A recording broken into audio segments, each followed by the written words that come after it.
So I wanted to start with a few words of wisdom. So this is from Patrick, age 10. Never trust a dog to watch your food. Michael, 14, tells us never tell your mom her diet's not working. And Randy, 9, bless his heart, stay away from prunes. Yeah. Words of wisdom from Tracy, who's 14, never allow your 3-year-old brother in the same room as your school assignment. Yeah.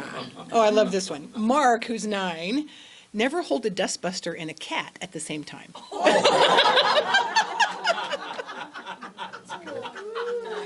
Yeah.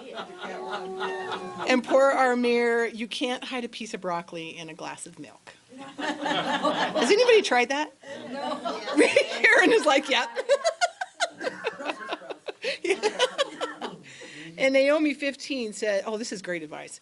If you want a kitten, start out by asking for a horse. Works every time.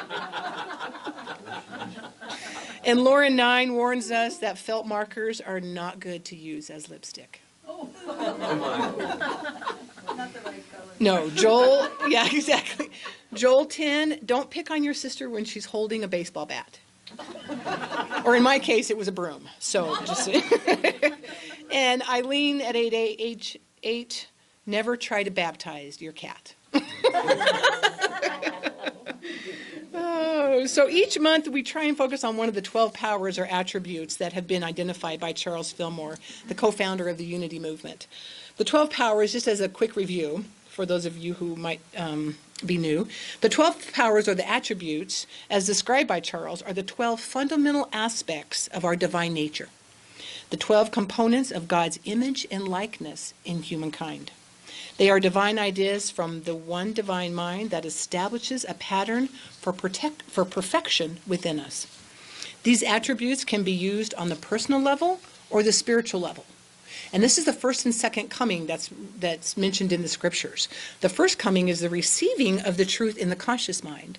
And the second coming is the awakening and the regeneration or renewal of the subconscious mind through the superconscious or the Christ mind. As we come to a fuller realization or remembrance of our true nature, we become more able to demonstrate our divine potential or Christ. So March is the power of wisdom. And I've always been a little confused about wisdom. Wisdom has always been a little elusive to me, kind of mysterious. And I think we have a hard time describing it because really we mostly know worldly wisdom much better than spiritual wisdom, because that's what we always were taught.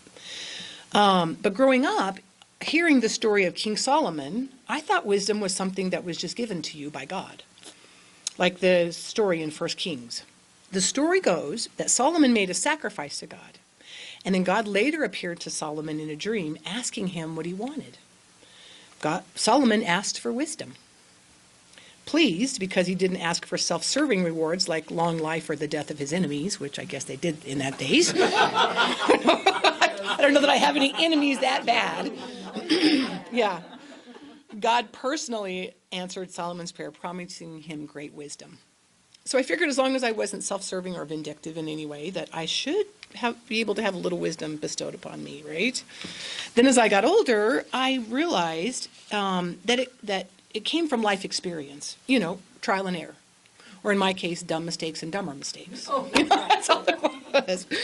How I understood wisdom was the worldly wisdom that Charles Fillmore talks about when he talks about the 2 levels of power.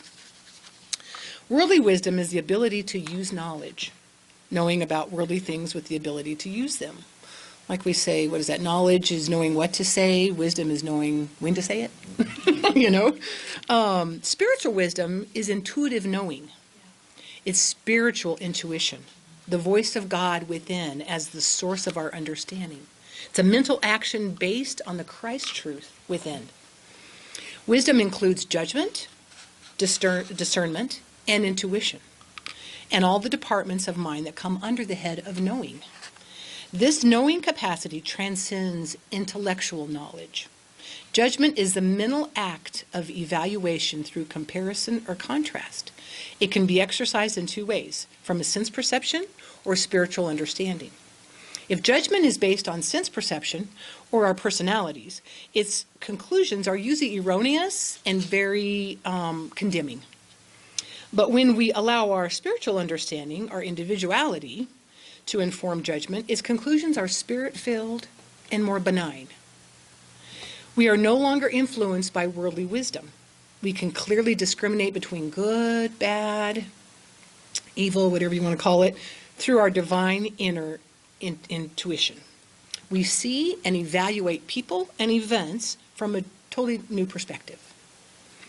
Spiritual discernment is the inner ability through which we receive the revelations of God mind, the faculty by which we inwardly know that which is spiritual.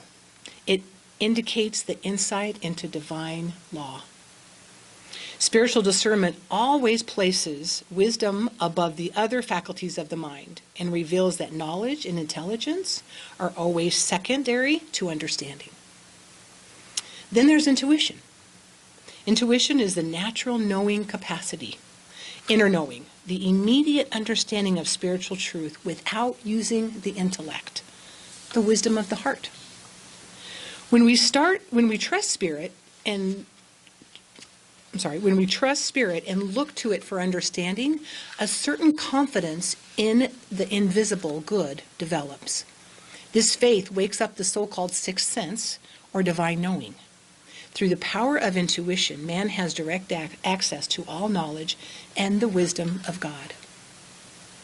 So James, the son of Zebedee, is the apostle that represents discernment and good judgment. That's interesting because I wish I would have known that, because I was actually at the burial place of the apostle James, because that's in Santiago at the end of the Camino.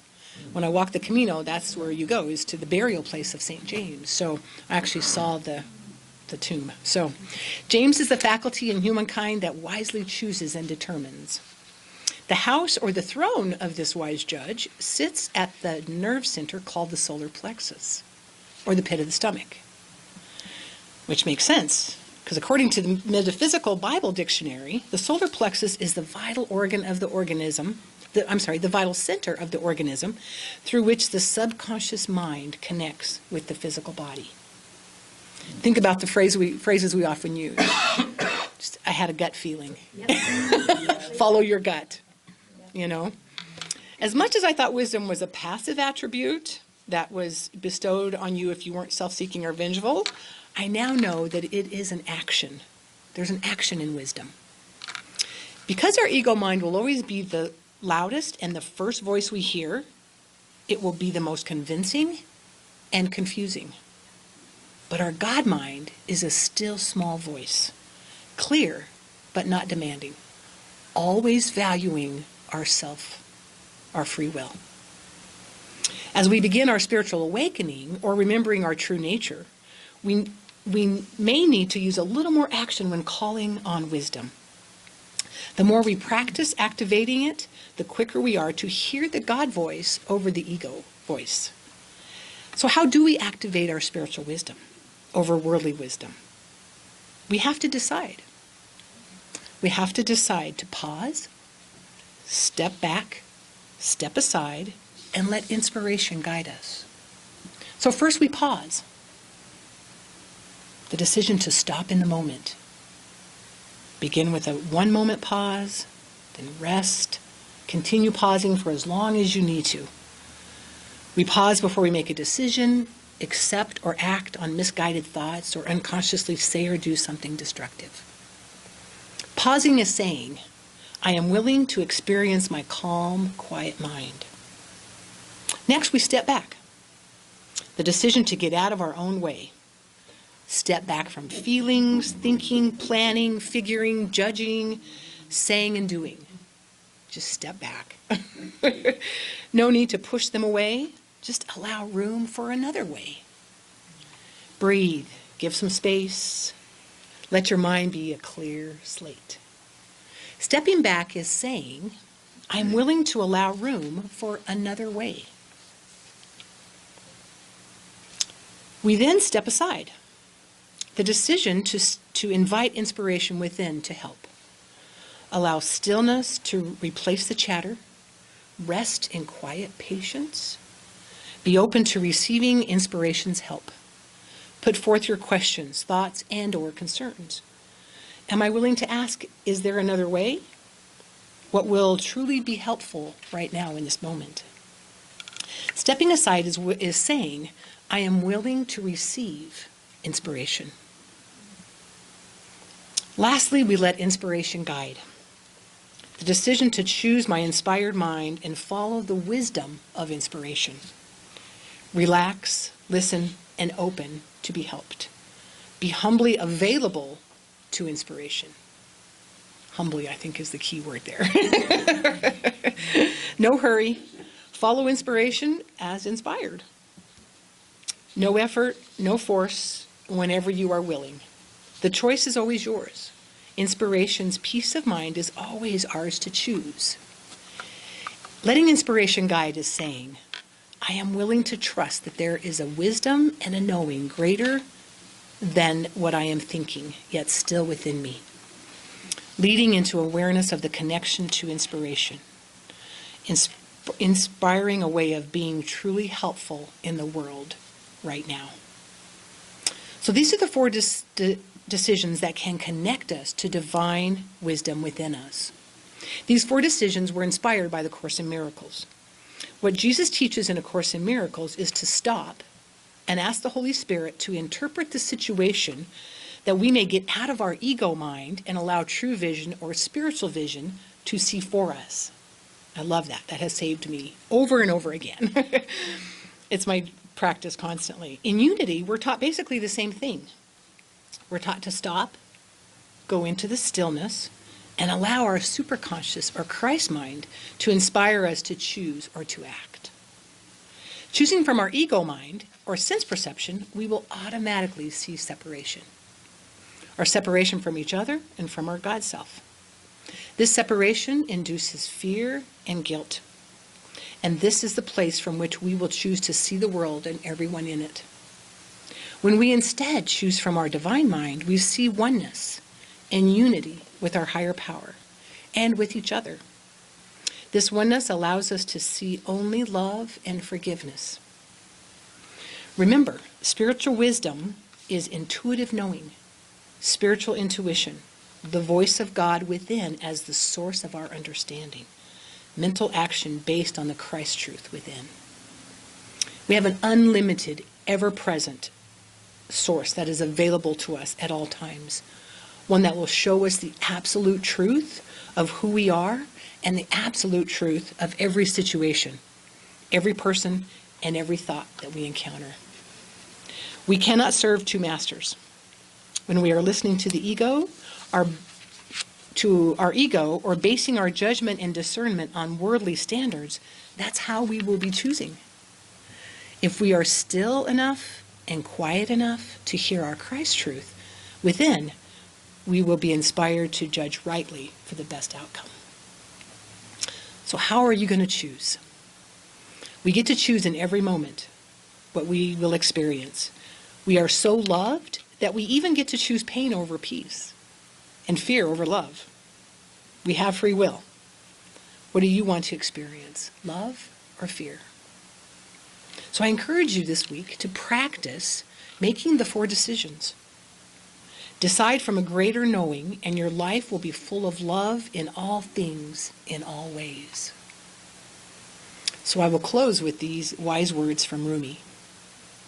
Yesterday I was clever, so I wanted to change the world. Today I am wise, so I am changing myself. Thank you. Yeah. So I have these little cards that have the four decisions on them. So I have a few of them that are back in the back. I got them when I ordered something from one of the Course in Miracles things. So, and we use them, like I said, in the Course in Miracles. And I also have this, I have a couple of these, and it's a kids can pause. So it's a kid's version of pausing. And what it is you have, excuse me, you have a helpful self that helps you and others. Pause. I choose to slow down. Step back. I choose to take a deep breath. Step aside. I choose to listen to my helpful self. Let my helpful self guide.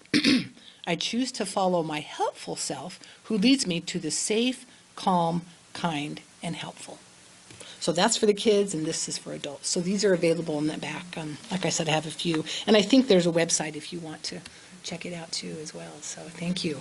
But what I thought we would do is let's kind of ground these words today in a practice. So let's do this through our meditation, okay? So just join me in the stillness as you find that comfortable place, that comfortable spot, maybe hands in the lap, feet down, shoulders relaxed. Just a nice deep breath. Notice where the breath is coming into the body. It's coming into the nose. As it comes in, follow it into the body, into the lungs, or into the abdomen. And just notice it. Notice how light it is. Light as a feather coming in and going out, but yet so, so powerful.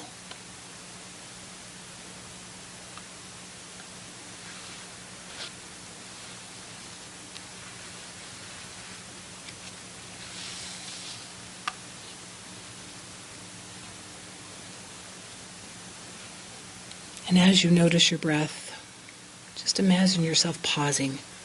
Just pausing in the day, dropping down into the stillness, into your heart space, into the solar plexus.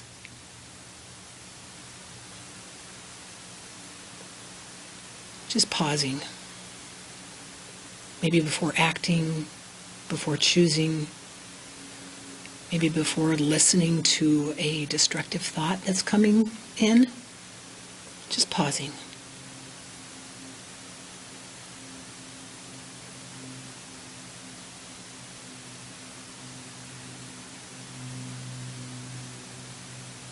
I am willing to experience my calm, quiet mind.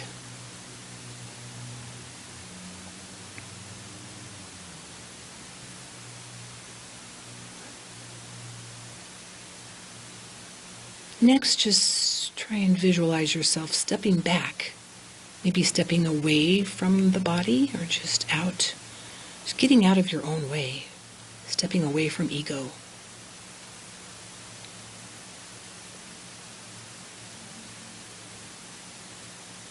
As you step away, this allows room, creates a vacuum effect for another way to come in.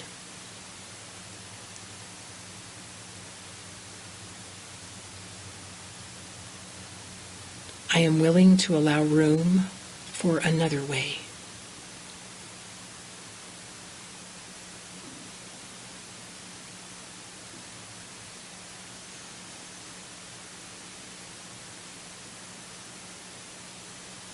Then imagine stepping aside, allowing inspiration to show up, resting in the quiet patience, just waiting, being open to receive.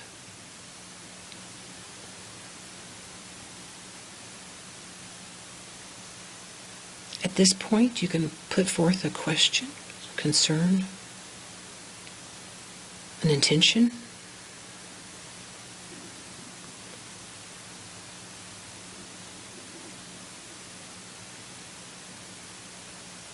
Gently hold it, allowing inspiration to come.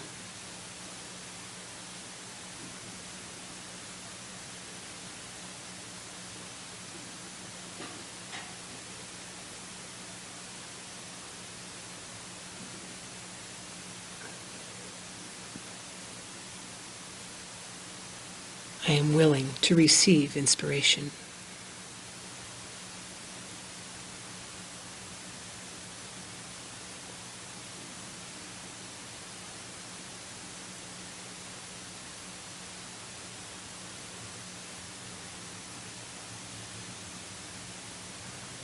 Let the inner voice of inspiration speak, provide comfort, guidance, direction.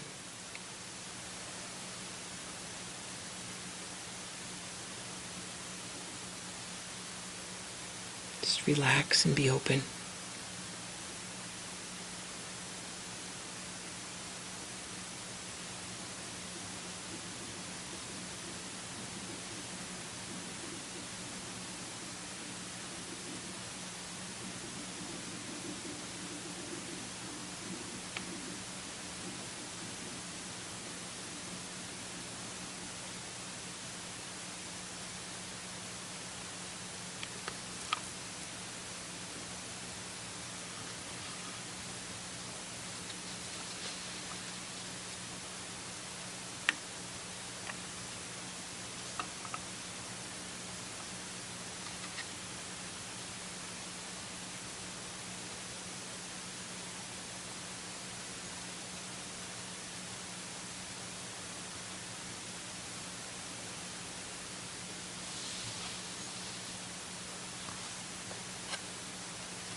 Being willing to know that there is a force and a source greater, more knowing, more loving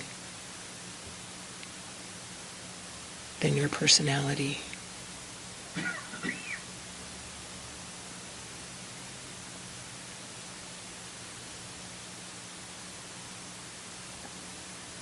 Being willing to listen, having the courage to act upon any inspiration.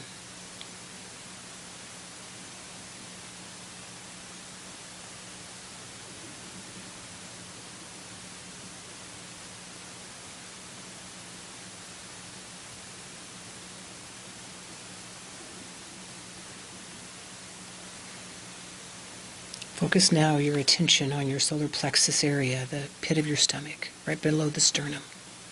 And imagine a yellow light. Could be moving like the energy center that's there. It could be a flame. That is a seed of intuition.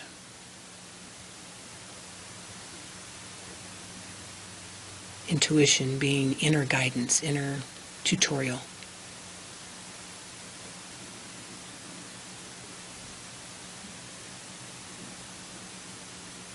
In spiritus. As you inhale, imagine that flame growing, or that ball of yellow energy, yellow light. Just expanding. And as you exhale, it moves throughout your body, casting a warm gold glow within your whole body. Inhale, it becomes brighter. Exhale, it expands.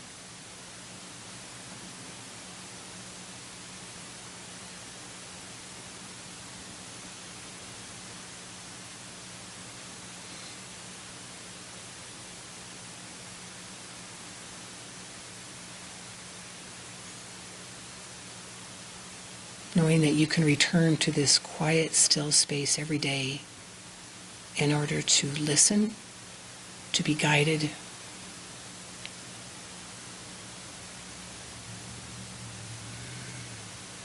knowing that this yellow flame, this yellow light, this yellow seed of intuition is always there, always available.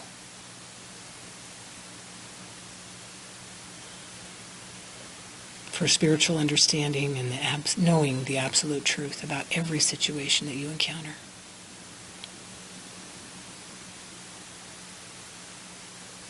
Take a moment, take a few more breaths, expressing gratitude for this Christ light within, the guidance it has provided you already, and the guidance that you know that it will provide for you in the future.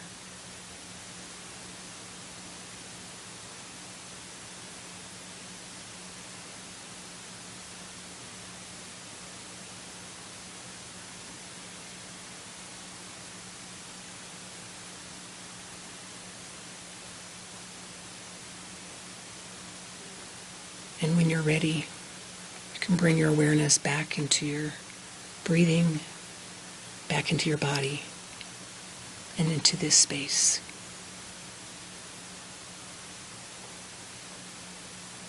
And open your eyes when you're ready.